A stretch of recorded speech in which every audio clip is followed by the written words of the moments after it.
Hi, this is Paul on the road, and I'm Paul. So I'm on the road right now. I'm in Yuma, Arizona.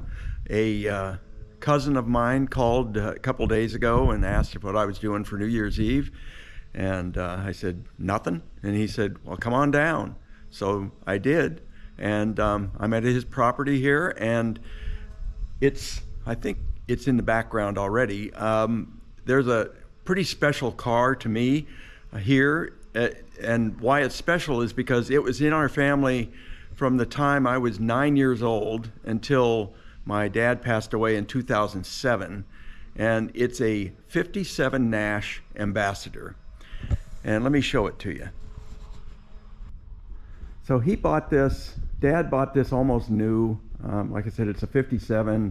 He purchased it in 58, and it was in the family from that point until 2007, and it's still in the original colors. I think it's called Desert Sand and something else. I can't remember the other color name, but we always called it the Pink Lady in the family because it kind of had a pink hue to it. And it's a pretty rare car. The body design was done by the Pininfarina coach builders or coach designers in Italy, and you can see the insignia here on the fender.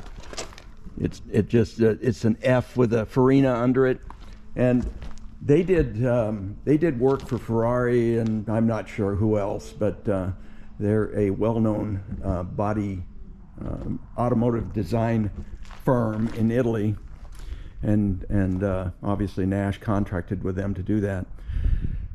Now, it originally had a 327 cubic inch V8 in it, not a Chevy 327. It was a Nash motor, but at some point along the way, and I don't even remember why he did it, he took the Nash motor out and put a small block Chevy in, and it might be a 327 or a 350. I'm not sure which he used at this point. But otherwise, it's pretty stock. And one of the things about Nash is they were famous for the reclining seats. The driver's and passenger seat can be laid back so it's turns the whole interior into one giant bed. And I remember once taking a girl out when I was in high school, and I drove this car, and her dad came out and said, I know your family, so I don't want you to do anything with my daughter that would disrespect them.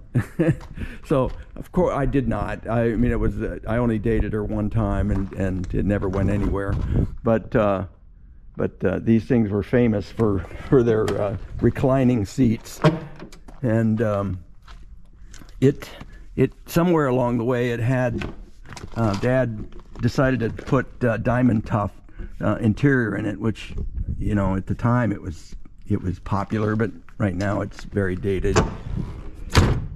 And he also put a vinyl roof on it, and the only saving grace to that is that the car lived in Southern California most of its life, and now it's in Yuma where it's dry. So if somebody were going to restore this thing, that vinyl top would be the first thing to go. But that would be the first thing, if I were going to restore it, that would be the first thing I would get rid of. So anyway, this is it. Now, originally the car had what's known as a Continental kit on it, and that got removed at some point too. And the Continental kit extended the bumper out about, I don't know, maybe a foot and a half, and there was a spare tire mounted. Right here that would fold away so you could get into the trunk easily enough. So if anybody's interested in this car, drop it in the comments, and I'm sure my cousin would be happy to sell it, get it off his property. I really don't know. I really don't know what the values are for these things right now. I'm guessing around $5,000, but I don't know. Collector cars, as did everything else during the pandemic, collector cars just went crazy. And I don't know the production numbers of this car, but I can count on one hand the number of these that I've seen on the road. So like I said, drop a comment and I'll connect you with my cousin if you're interested. And then he's got this old military truck, and I was a track and wheeled vehicle mechanic in the Army, so I should know what this is, but I don't know the M number on it, the military number. I think if you're watching this, Harley, I bet you know what this is, so drop it in the comment or give me a call. But it's pretty cool.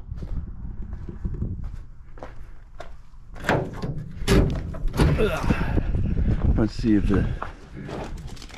the M number is here anywhere.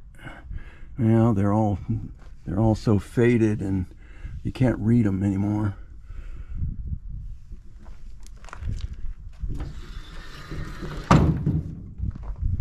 I think it's a 1.25 ton chassis.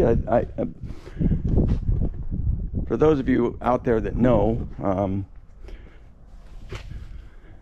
he's got collector plates on it. He was in Vietnam, as was I, and as were a lot of you out there. He was a platoon leader, a first lieutenant platoon leader in a armored division. Actually 173rd Airborne. He was a first lieutenant.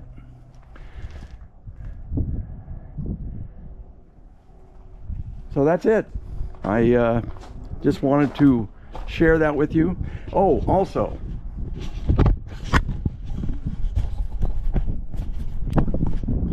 so the votes are in. These are the winning glasses by a big margin, and that's good because I actually like these better than the glasses I bought previously. I'm certainly going to keep the other pair, but these are the ones that you're going to see me wearing from now on, unless I break them, and then I'll have the other glasses back on.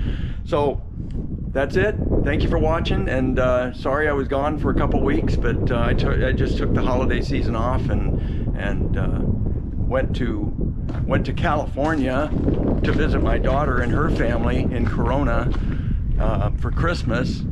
And I'm here in Yuma for New Year's, and I will be going back to Surprise tomorrow morning. I'll be heading back there, and I'm doing great. My spirits are up. I'm very happy right now, and enjoying life. So thanks again. Thanks for watching, and we'll see you in the next video.